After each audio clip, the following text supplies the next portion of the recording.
Okay, welcome back to the No Filter Friday show. I, of course, am John Canopic. Thank you guys very, very much for tuning in, wherever you may be listening or viewing this from, be it either on YouTube, Spotify, Podbean, Apple, Amazon, iHeart, wherever you're catching your podcast feeds. Thank you guys so much for tuning in. I actually had this recorded yesterday, but we had a little bit of a technical issue where apparently my new keyboard and mouse that are both wired gaming peripherals shorted out my USB hub, so I had to plug them into a different port because it was cutting things in and out to the point where my camera and therefore audio went out about 9 minutes into my recording yesterday, so it sounded actually quite horrible. So we're going to be doing this again, and I'm going to be re-recording this now, so this is take 2. And hopefully this one comes across a lot better, and I haven't been having any malfunctions with the mouse or the keyboard, so we should be good to go here going forward with this episode and beyond. And as things go along, we'll be definitely upgrading our setup. But for right now, we're making do with what we've got. So thank you guys so much for sticking with me and for all of the comments and feedback and support and viewership throughout this crazy insanity that we're calling the No Filter Friday show. I greatly appreciate it. Of course, you can always reach out to me on all social media platforms at NFFSHOW. For those of you in the military, veterans such as myself, it is November Foxtrot, Sierra Hotel, Oscar, Whiskey. So you can follow me on all social media platforms at NFFSHOW, and you can keep track of things going on here with the podcast. As you guys are well aware, over these last 4 weeks, we have done various episodes linking things together that are very crucial to the state of the world as a whole, because as I've mentioned multiple times, and a lot of people tend to agree with this thought process, we have a very toxic world at this point. It's been that way for a very long time, and unfortunately, it's not going to get better until we start figuring out ways to get the toxicness out of the world's bloodstream. Of course, we started off episode 1 of this journey with the political landscape, which is the biggest part of the toxicity, where prior to anything else I could think of, that it actually is the source. The biggest part of where the toxicity came from was the government and the corruption and all of the behind the scenes goings on with the powers that be, the people with the big pocketbooks that have their hands involved in all sorts of different avenues. And since they infiltrated the government and at the highest levels, that toxicity has bled down into other aspects of the world, starting with episode 2, where we went in and did a deeper dive into mainstream media and late night, especially the late night hosts and the late night landscape of our media, and how the toxicity has infiltrated that and corrupted the hosts and the whole news media as a whole, needing a massive overhaul. And going on from there, we moved down to episode 3, which was social media. And again, it's just a streamlined process from top to bottom. We got the government at the top, down into mainstream media, down into social media, such as, Facebook, Twitter, X, whatever you want to call it, Reddit, Instagram, TikTok, etc., etc. And the toxicity bleeding into there, and having all of the keyboard warriors out there who feel like they can just bash and smear people left and right without any kind of accountability whatsoever. That they feel like they have free reign to take anyone's opinion that might not be the same as theirs and just smash them against the wall, which is a horrible way to live, but that's exactly the way that they've been functioning, because of the fact that there's been really no accountability and no policies in place to restrict that kind of thoughts. Even though, we are free to express our opinions and feel what we want to feel, I feel that, bullying has no place in society, nor should it. And then from there, we moved down, again, all intertwined, all interconnected. We moved down into last week's episode that I got to collaborate with the hilarious and very intelligent gentleman from the Geeks from the Multiverse podcast. You can reach out and view all of their podcasts and content at GFTM Podcast. That is Golf Foxtrot Tango Mike Podcast. And you can reach out to them on all of their social media platforms. They are extremely hilarious. They're very well versed. They brought a lot of good content and fresh perspective to the table because they also are veterans such as myself. They have a lot of experience with social media and mental health as a whole. They're fathers like me. So we had a great time chatting last week and just, riffing back and forth on the state of mental health and how that also needs an overhaul because of the toxicity that has bled down from all of the other previous sources that I just mentioned. So with that being said, with the first 4 episodes now in the can and out there on social media, we look at this and we go, okay, there are obviously other aspects of the world that have had toxicity bled into them. But now, at least from the standpoint of the main 4, the question is now that we know what the problem is, how do we fix it? What are the solutions? What are the ideas and suggestions that we could come up with to get the toxicity out of the world's bloodstream? Let's just say we are the doctors and the very sick earth is our patient. How do we start? Where do we start? And, what steps do we need to take in order to get this under control? So with that being said, we've got to go at the very beginning. And like I mentioned on the previous episode, you're looking at this, if you look at this from the perspective of a fire hose, and you're trying to cut off the supply of liquid flowing, in this case, toxicity, toxic sludge, if you will. The only way to do that is to not kink the hose further down the line and just hope that it holds. And that'll fix the problem, because eventually the pressure is going to continue to build and it's going to blast right through that kink. So you need to turn it off at the spigot, at the source, at the very top. And then that will in turn, stop the stream going down forward and allow the world to start healing and get out of this toxic environment that it's been in for a very long time. So where do we start? Pretty simple. You got to start at the top. But the government and the government corruption from big pharma and the powers that be and the shadow governments and those with the big pocketbooks, your Bill Gateses of the world, your Jeff Bezoses of the world, your George Soroses of the world, and people like that, because that's been where everything has started. They infiltrated politics, and they've got, people under their thumb, from the Clintons to, don't want to talk about them too much, but the Clintons to the Obamas to, even the Bushes are not exempt from this. And that's just in the United States. Obviously, there's corrupt politicians all over the world. Again, that's why this is a global problem. This is not just a domestic issue that we're dealing with and trying to fix. This is the world as a whole.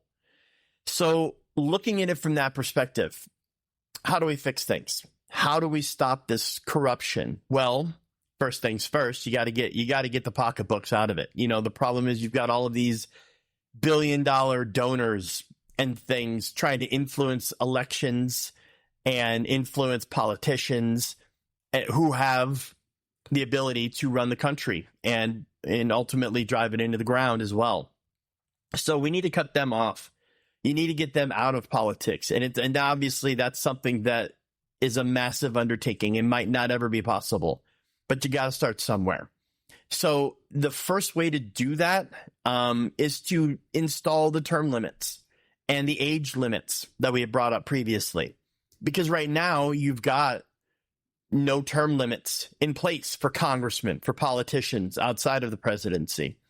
And because of that, you've got people there who are complacent. You've got people there who are easily corruptible because they know, hey, my seat's solid. No one's going to be challenging me for this because I have these deep pocketbook ties to the people that are my masters, and I am the slave of them. And I know that I'm able to do what I want to do, and I'm sitting here financially comfortable because of these people that are funding me. So they get complacent and they get corrupt.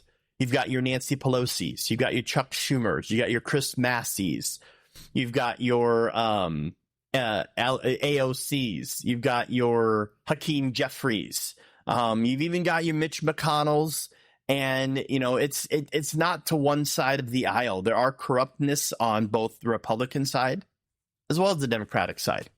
So you got to get that out of the way, and that installing those term limits would be a good start, because now you can't be in there 30, 40, 50 years and making things even more toxic so that, you can just continue to funnel things down into those other mediums that I mentioned earlier. You're going to be stuck, and you're going to have to basically fend for yourself within that short window that you have to govern or to be a congressman or a senator or whatever it is that you're running for as far as office goes. And then you have to also install age limits. You got to have age limits. And no offense to Trump, but you can't have 80 plus year old people in charge of the country, especially from the highest office in the land. There has to be age limits. You have to be under a certain age to be able to be the president of the United States. Because not just, there are people out there who are like, oh, my grandfather is 85 and he's sharp as a tack. And that might be great. But that's the minority. The majority of the mental states of seniors and people of advanced ages is declining at a very rapid rate the older they get. So, by the time you're done with your 4 years or 8 years, if you're able to maintain the hold of the presidency for 2 consecutive terms, or, 2 terms in the terms of Trump, in 16 and 24, because we all know what happened in 20. We're not going to revisit that right now at this point. But by the time you're done with 4 years or 8 years, and the toll, not just your age itself, but the physical and mental toll that being the most powerful individual on the planet takes on your mental health and your physical health, it's going to wreck you. And if you're already in your 60s, 70s, 80s, that's almost a death sentence at that point. Just take a look at our previous president, although we do know who was running the show from 20 to 24.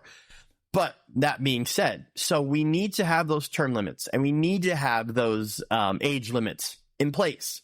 In addition to that, and I know that my Canadian friends and my friends over in the UK, you guys are dealing with your own battles in Parliament and things like that, but I feel that having more than a 2-party system here could also help towards giving people more options out there, more flavors. And again, I'm not going to talk about flavors because TikTok decided to take down one of my clips about the big pharma and the 31 flavors, even though I said nothing of any inaccuracies out there. They still felt that it was too strong and they needed to take it down. So thank you, TikTok, for that. But with party lines, I feel that if we had more than just 2 flavors, more than just chocolate and vanilla in there, we would be able to have more people stepping forward with their own beliefs and their own agendas and fresh perspectives.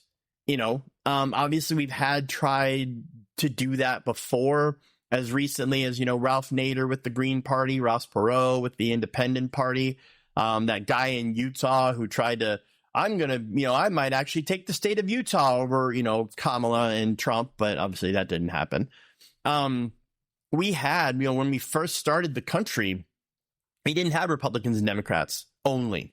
We had libertarian parties and we had other bureaucratic groups available. And I feel that, that could help, because if you have more than just 2 sides running for office, you're going to give people more abilities to look at different viewpoints and maybe find someone who's going to bring our country back to the shape that it needs to be and put us back on track.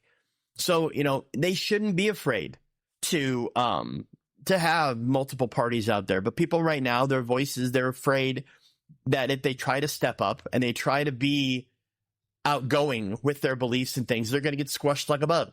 by the main parties, by the elephants and by the donkeys that are currently out there. And that's a sad state of affairs, because our voices shouldn't be muted just because of the fact that, you know, we're not red, or we're not blue, we're you know, purple, or we're orange, or we're brown, or whatever color we want our party affiliation to be.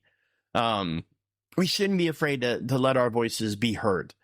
And again, this goes back into the toxicity that I was mentioning. You know, if we cut off the funding from this corrupt politicians, or you have these people in these smaller grassroots campaigns that aren't taking funds from the corruptness and are running on better platforms and stronger platforms and getting their voices out there, and they'd be able to do that more if mainstream media wasn't corrupted with the toxic sludge. If social media wasn't corrupted with the toxic sludge, you would be able to have their voices be more amplified out there and give people more chances to get to know them, get to see their platforms, and maybe, hey, you could turn things on its head, and you could finally see, you know, hey, we're starting to get people in office now who aren't immediate DC cronies that are just a slave to the dollar bill of those higher up and in the shadows.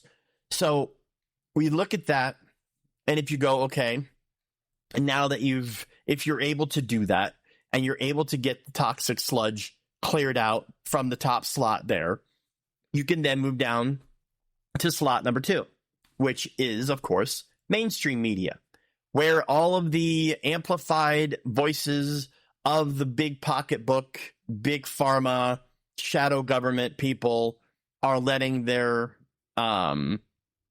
nefarious agendas be heard through mouthpieces such as Stephen Colbert, such as Jimmy Fallon, not so much, such as the biggest homer of them all, Jimmy Kimmel, and people like that. Because right now, if you go on any of these TV shows and you watch them, unless you're a blind sheep that just eats up everything mainstream media says with a spoon, and you're so infected with the sludge that no matter what, they're speaking gospel and everything else is bad. Orange man bad, red side bad, whatever the case is. Everything anti what they're telling you on TV is bad.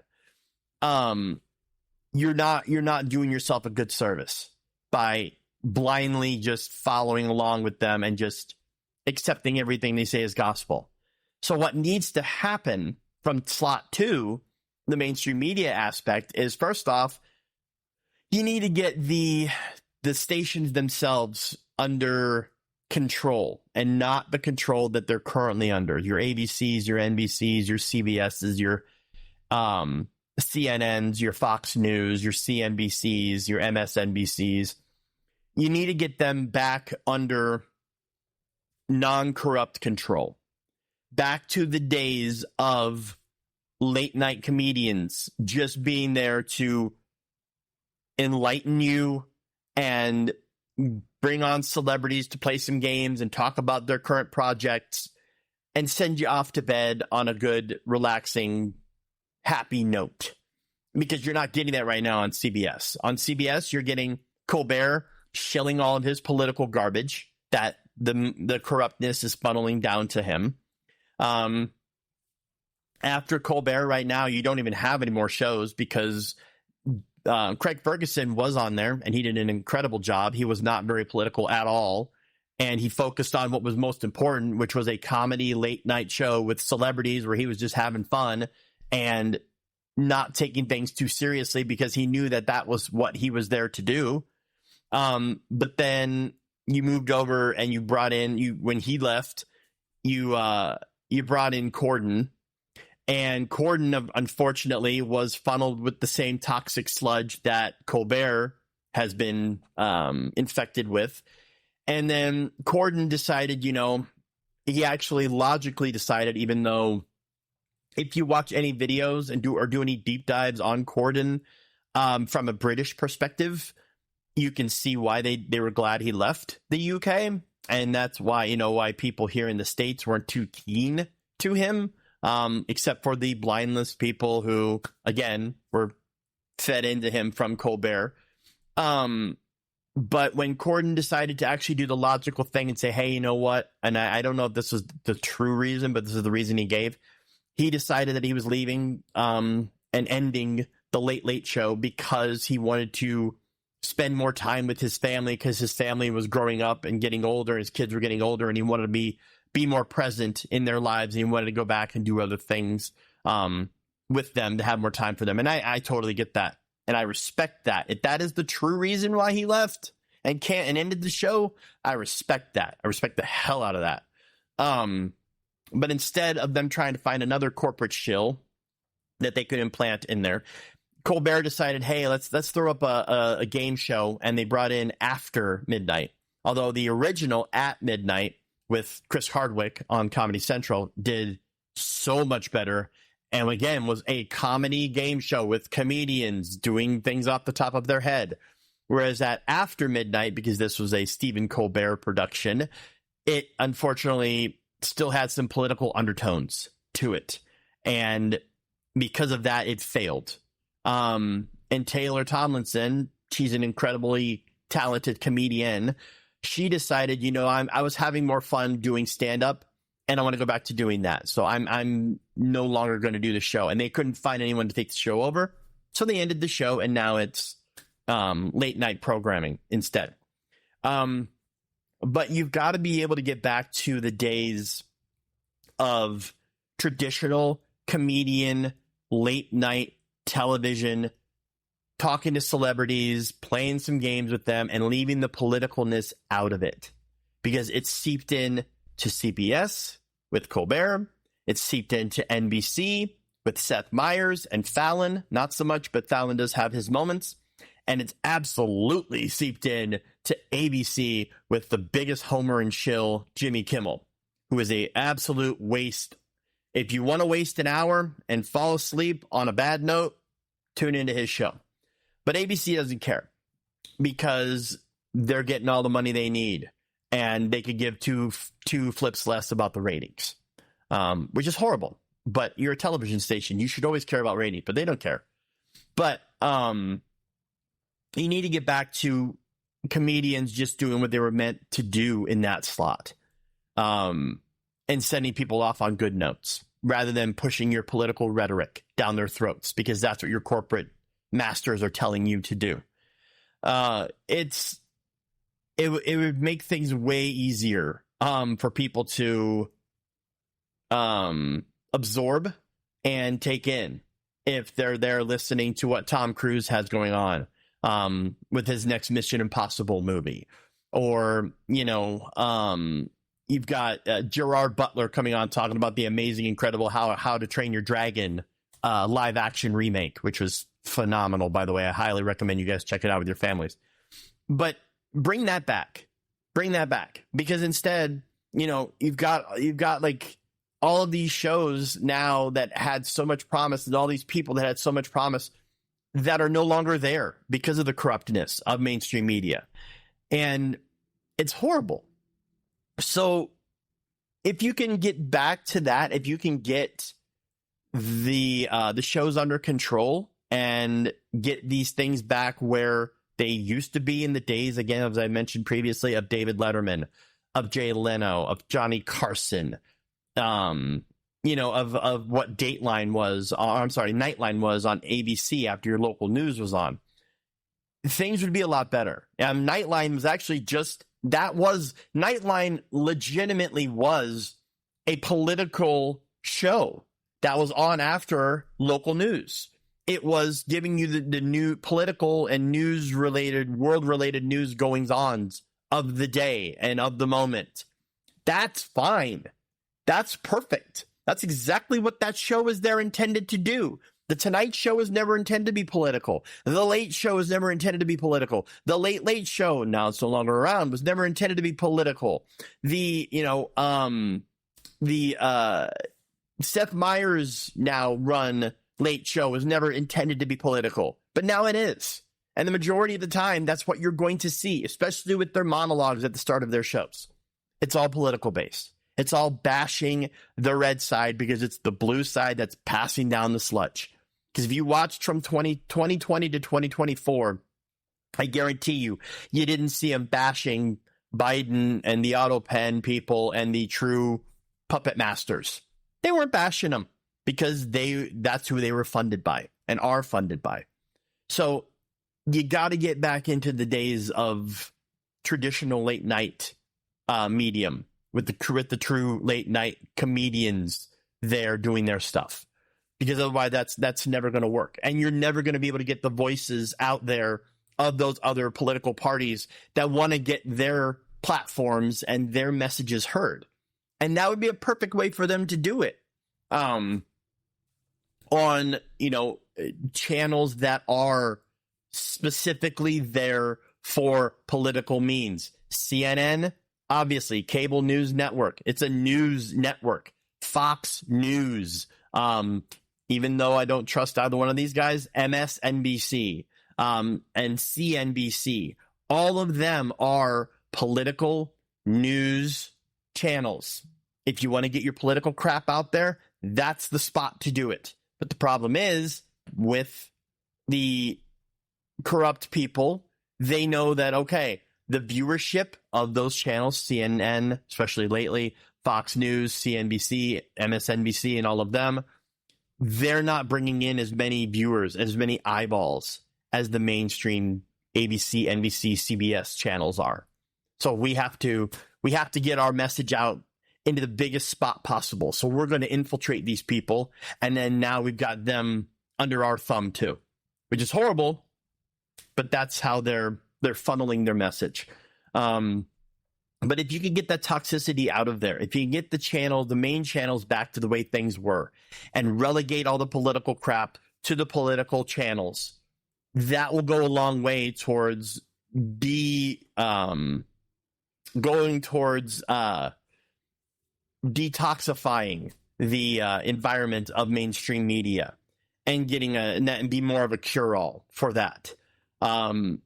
Once you're able to do that, once you're able to get that little piece of the puzzle squared away, you can then move on to slot number 3, which, of course, is now social media.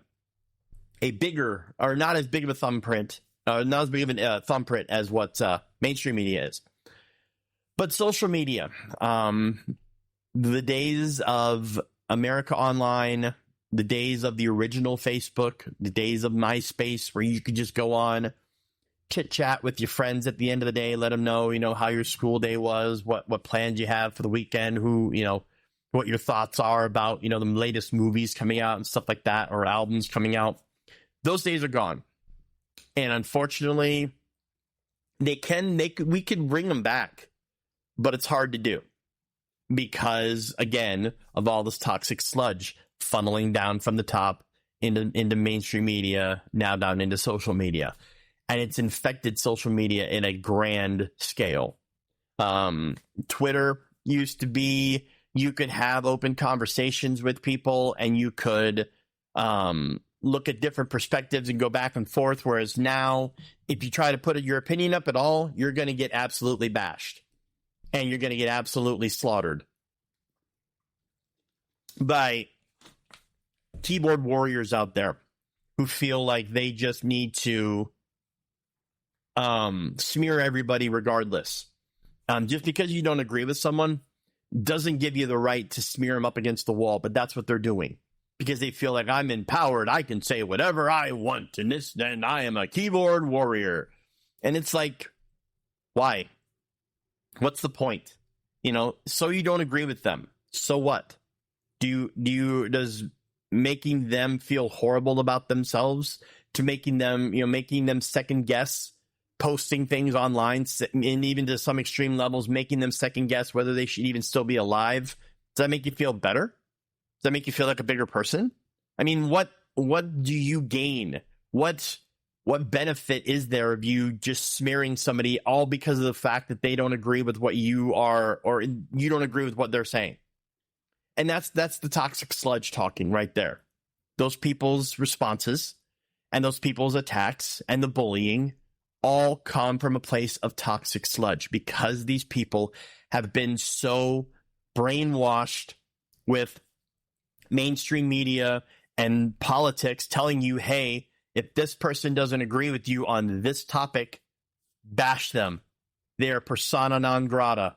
You should read them the riot act. You should just mercilessly attack them, all because they have a differentiating opinion than you. And that is horrible.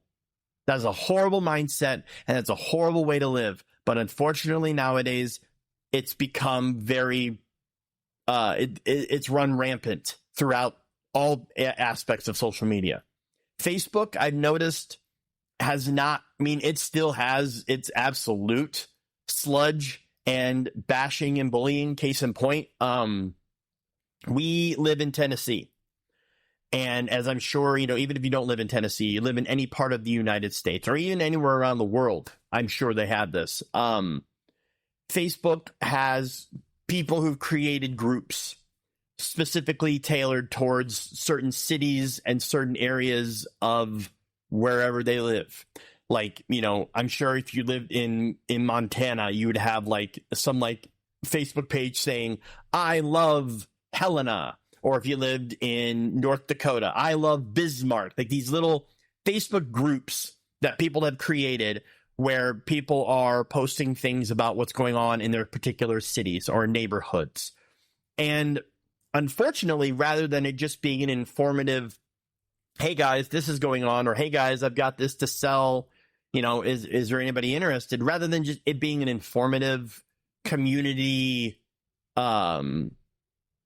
melting pot of goings-ons and sales and things, it unfortunately turns into the toxic sludge seeps in, and it turns into someone asking as much as a simple question of, hey, I heard some emergency vehicles screaming down our neighborhood street. Anybody know what's going on? And they immediately get bashed. Why does it matter? It's none of your business. It's not affecting you. You need to just leave them alone. Whatever's going on, I'm sure they'll be able to handle it. And it's like, wow. All the person did was just ask you what was going on. What, if you have any idea what might have been, if there's a cause for concern in the neighborhood or something, because they heard all the emergency vehicles and stuff. Or another example is there some community pages around here where we live have turned into pointing out how bad drivers are. And to the point where, hey, this person cut me off in traffic today, and they took a picture of their license plate and smeared it all over the page going, hey, you so-and-so, you're a horrible driver, and I hope karma gets you, and I can't believe you did this to me. And it's like, all you're doing is spewing toxic hatred. I understand that person might have cut you off, and I understand that your morning or whatever time of day it happened might have been inconvenienced because of it, but why do you feel the need to vent your aggression on a social media forum and basically smash the crap out of that person? Does that make you feel better? I know we all need to vent. I know we all need to get our opinions and our feelings and our aggressions out. That's part of being a human. We have to find ways to do that. But you also have to find more ways constructively to do that. Because, again, does it make you feel like a bigger person? Do you feel better about yourself now that you've not only, voiced how horrible of a driver that person is, but you've posted it all over social media so other people can rip them down too? Does that make you feel like a better person? Again, what I want, and I would love and implore, and I'll clip this, is a call to action. I want people out there who feel like this is justified and feel like this is totally okay for them to post this kind of stuff. I want you to respond to me. I want you to tell me why. I want to get in your headspace for a moment. I want to know why. I want to know exactly what your mindset is. What are you feeling in the moment that you're posting that? What do you feel you're going to gain from that? What do you feel it's adding to the societal fabric of the nation by you doing that? And again, this is not being confrontational or anything. This is me legitimately wanting to get other people's perspectives and get to the core reason why people do these things. So yeah, let me know. NFFSHOW. Tell me why. If you are one of those people that feel that smearing someone online because they don't agree with your opinion or that you don't agree with their opinion, you feel that it's okay to smear them against the wall because you don't agree with what they say. Or you feel it's okay to post those pictures and those statements about people because they're a bad driver or they cut you off or something. Tell me why. Why do you feel it's okay to do that? I want to know. I'm genuinely curious and want to know these things. So thank you in advance for those of you that actually, are bold enough to respond. So thank you. But getting back to what I was saying about social media, gone are the days where we could freely post things on Facebook, on Twitter, on MySpace, which doesn't exist anymore. And gone are those days. And it's sad because those used to be really fun places to go on a daily basis. And now, unfortunately, they don't exist anymore. And how do we fix that? How do we get things back to the way they were on social media? Well, again, all social media platforms need an overhaul. Not to say that we're trying to restrict what can and can't be said, because, that's part of freedom of speech, is being able to speak your mind. But curtailing bullying in a more stronger sense than what's currently out there right now. Community notes and all that other stuff really isn't doing much. That's a Band-Aid on an amputation. That's really not going to fix the problem.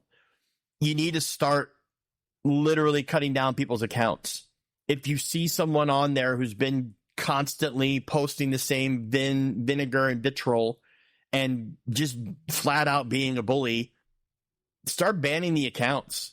Start cutting them down. Be like, this is a safe spot where people can speak their minds and you can have open discussions and you can agree to disagree with people, but there is no place for name calling, for bashing, for wishing someone would just off themselves because, their opinion is different than yours. There's no place for that. And there shouldn't be a place for that. So we need to do a better job at curtailing those kind of accounts and those kinds of people. And even more so than that, create, obviously Facebook and Twitter and Reddit to an extent are like the bit, and, you still have your Instagram and TikTok too, of course, but those are the big named applications. But why not create another application? Create another social media platform, one that is more based on inclusivity, where you can have more than one side of a coin, where you can feel like, hey, I can converse back and forth with someone. I can have an open dialogue with someone, and I don't have to feel ashamed or afraid to post because I'm not going to be blasted to high heaven just because their opinion's different than mine.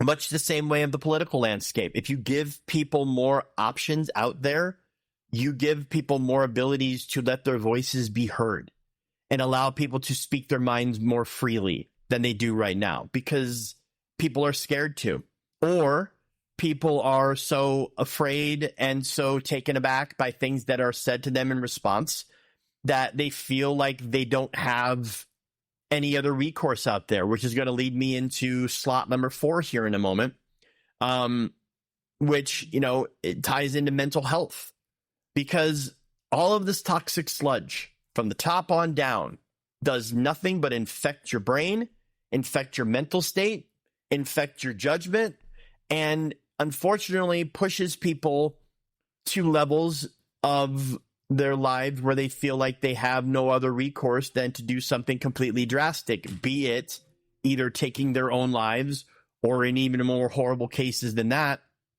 taking their own lives by way of taking out other people with them as well, in the way of mass shootings and stabbings and other senseless tragedies.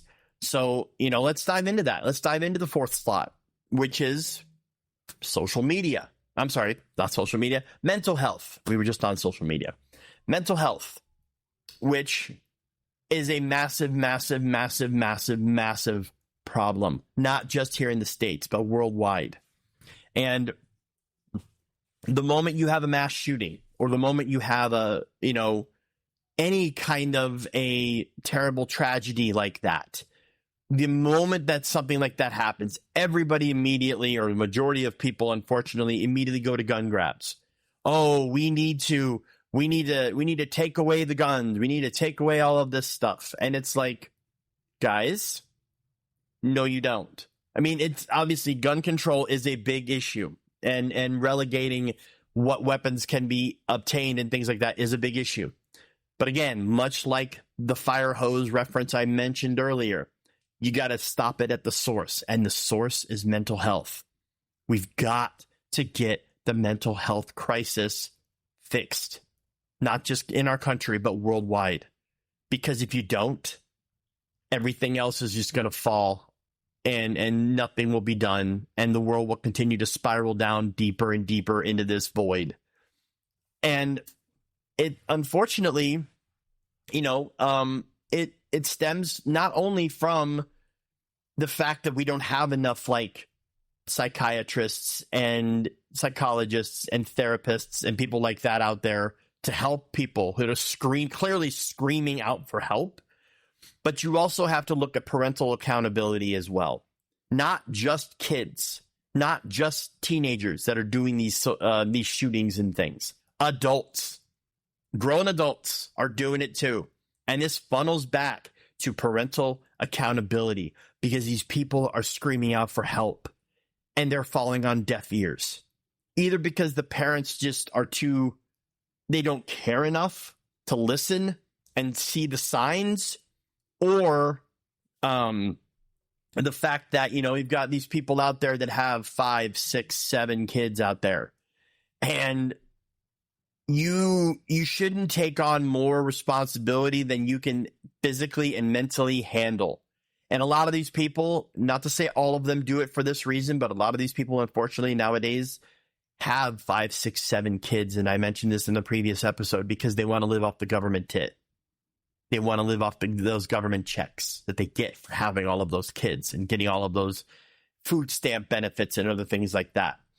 But I think parental accountability is a big thing towards stopping the mental health crisis.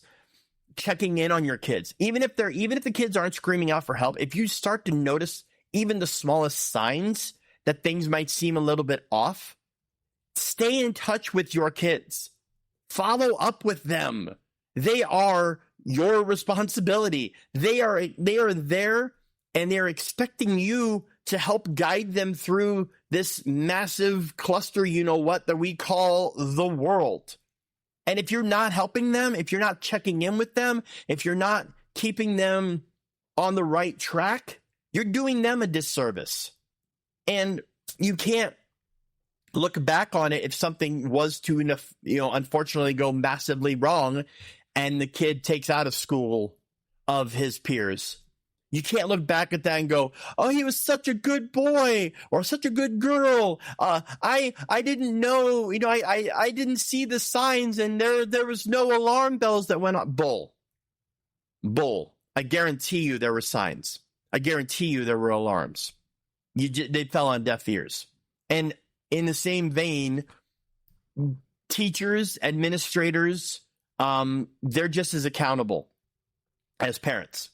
Because the moment the parent drops that child off at school for the day, that accountability shifts from the parents to the teachers, the administrators, the principals. Everybody in that school becomes the parent for that period of time that school is going on. And it's their job to not only make sure that the child and the children there are being properly cared for and guided, but also to make sure that they're only learning content that is critical to their survival and to their that's critical to their learning abilities, and not all of this extra toxic sludge that mainstream media, social media, and the politics are trying to funnel down into the school system and into our curriculums. So again, you've gotta get that out. You gotta get that crap out. And again, that goes from the school system as a whole needing a massive overhaul. and making sure that we're only teaching them the basics: reading, writing, arithmetic, science, social studies, history, and all of history, not just we're only going to have you learn certain pieces of history, and other parts of history we're going to try to erase or act like they didn't happen when clearly they did. And that goes back to the corruptness of trying to only show people certain things, only teach people certain things that you want them to learn, that you want them to see to further your agenda. That's the toxic sludge talking right there. That agenda is the toxic sludge. And we got to get it out of all these 4 main pillars that I've mentioned. And there are additional pillars out there as well.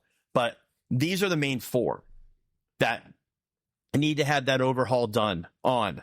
And I feel that, with mental health, if we can get that done, if we can get our mental health crisis under control, that's going to go a long way towards getting the world back on a better track than it has been for a very long time.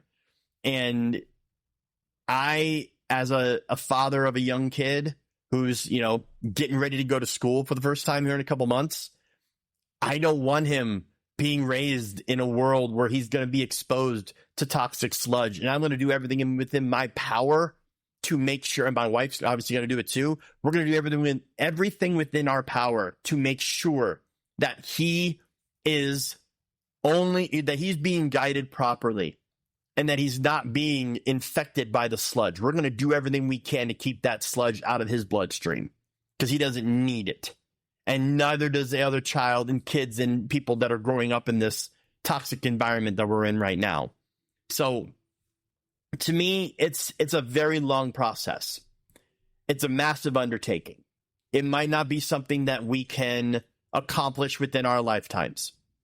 But I want to be able to at least set our kids and even our grandchildren on a better path. I want to give them as much of an opportunity to be in a better world than the world that we're currently trying to survive at this moment in time.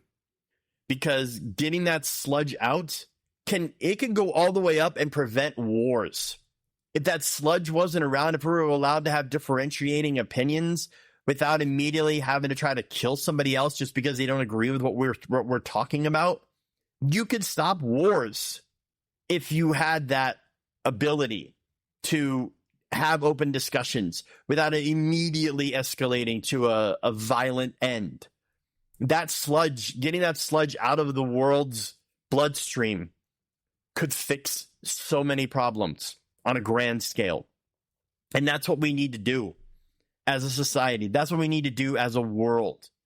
And again, it's a massive undertaking, but you got to start one piece at a time. You don't obviously have to try to get everything done at once.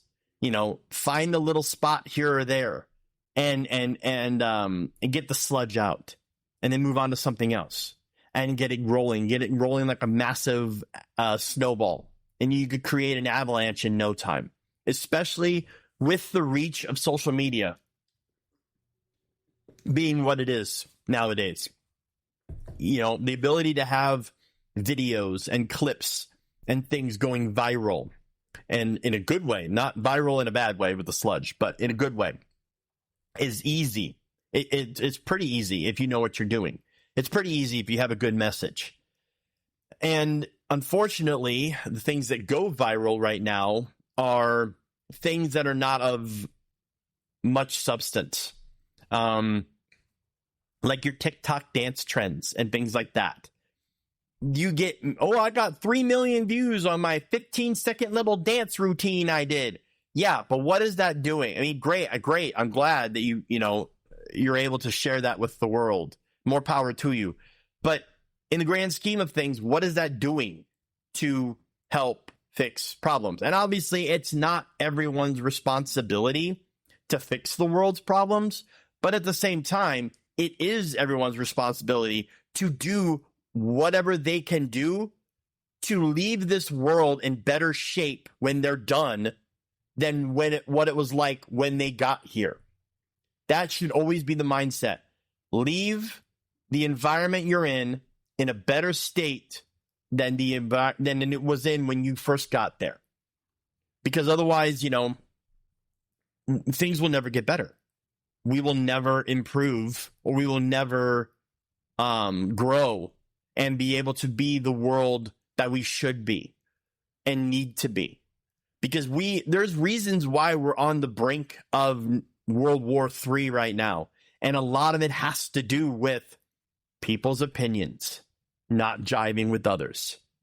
And the toxic sludge saying, China is our enemy. We hate them because that's what the government's telling us to do.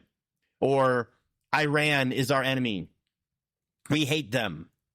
Or Iran saying, death to America, death to Israel, because that's what the corrupt government is telling them and forcing them to believe. And that's what mainstream media is forcing us to believe. And that's what social media is forcing us to believe. And there's people out there, such as myself, for an example, that don't buy it, that see through the sludge.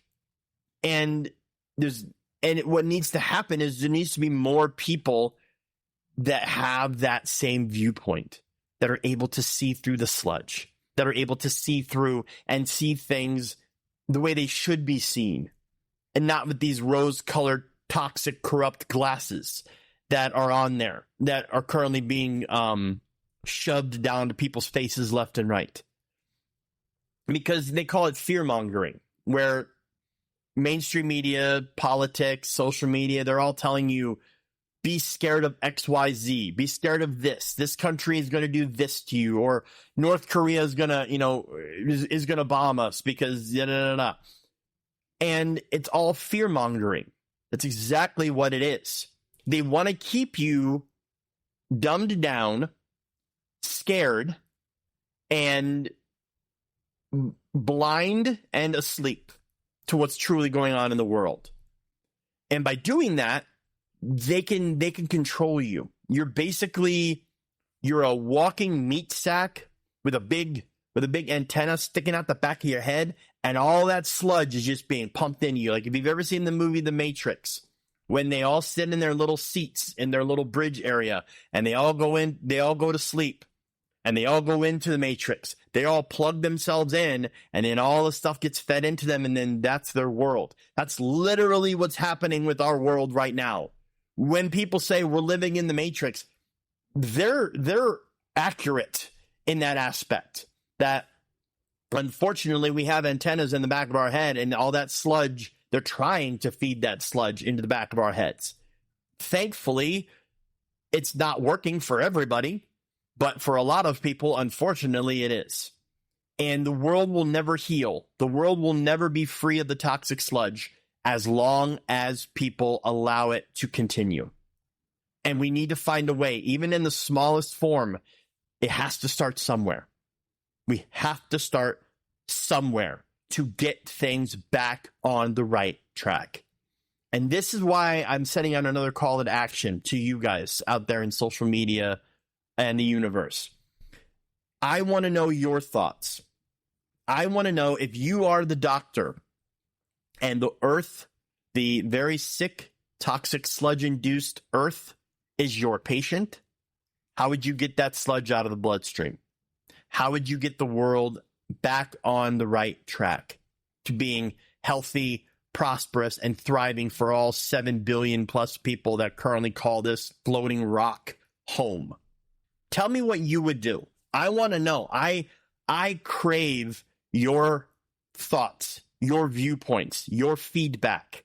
So again, reach out to me, NFF SHOW, NFF Show, on all social media platforms: TikTok, YouTube, Facebook, Instagram, Twitter, Reddit. I want to know your opinions. I want to know, you are the doctor, the world is your patient. It is infected with toxic sludge. How would you set out to get the sludge out of the bloodstream and get the earth back to a healthy state? What would you do? Where would you start? Would you start with the top part, with the government? Would you try and do some of the smaller stuff first? Social media, mainstream media, mental health, knowing full well, though, that big one is still up there trying to pump stuff back down. How would you do it? Let me know. NFFSHOW. I want to know. I appreciate all of your feedback. I want to know your opinions and thoughts on that. So thank you guys very much in advance for that and for your insight on this issue. But for now, I think we've covered everything we need to cover on this episode from a solution standpoint. Again, this is not something that's going to be done tomorrow. It's not going to be something that's going to be done within a year. But we can make changes. Things can change. Things can get better. We just got to find ways to start. Even make the smallest inroads possible. We can do it. Because we, as humans, have the capability. We have the mental fortitude. We have the wherewithal to be able to make these changes. But we've got to start somewhere. So, again, thank you guys so much for listening to me here on this solution-based episode of the No Filter Friday show. Next week, we might have... I'm still also just a little administrative information here. I'm still looking for a permanent co-host. I love being able to talk about things that are passionate to me and things that are going on in the world, but I also love the ability to riff with other people back and forth, have a conversation, have a banter. So I'm looking for a permanent co-host. My friends from the Geeks from the Multiverse, I enjoyed collaborating with them. I can't wait to collaborate with them again. But right now I'm looking for a permanent co-host, someone that can give me some good ideas, some fresh perspectives, and someone that I gel with and riff with back and forth on a weekly basis. If that is you, again, please reach out to me on all social media platforms, NFFSHOW. That's NFF Show. Let me know if you're interested in being a permanent co-host. What do you have for a background? You know, what are your interests? Have you been a co-host? Have you been on a podcast before? Do you have any clips or reels or anything you could send me? Let me know. I would love to have a permanent co-host here within the next couple episodes or so. And start riffing and really start trying to branch things out. I think it would be amazing. I think we would have some really great conversations. We might butt heads from time to time, but that's my point. Butting heads and having a difference in opinion is great, as long as you can do it without screaming at each other or wishing someone would no longer be alive. So, again, if you're interested in being a permanent co-host of the show with me, reach out to me, NFFSHOW. Thank you very, very much. And I look forward to hearing from you guys as soon as possible regarding those opportunities. But for now, I'm going to end this here and wrap it up. Of course, this has been the No Filter Friday show. I, of course, am John Kanopic. You can catch this on all social media platforms. I am on Spotify. I am on Podbean, iHeart, Amazon, Apple, or wherever you may find your podcast feeds.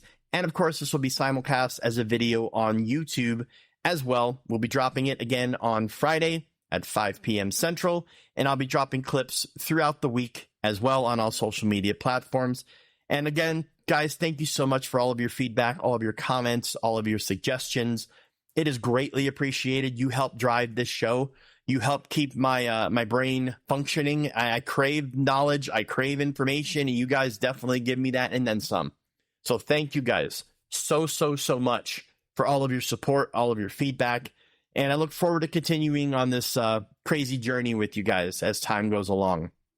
But for now, let's wrap this up. This, of course, has been the No Filter Friday show.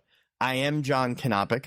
This has been an amazing journey down the social media platforms across the world, and I look forward to going on the next journey with you guys here next week.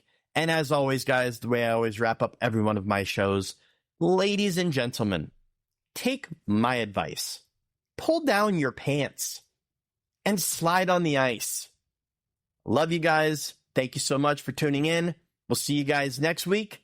Stay safe. Be nice to each other. Have open dialogues. Love you lots. And we'll see you guys on the next one. Adios.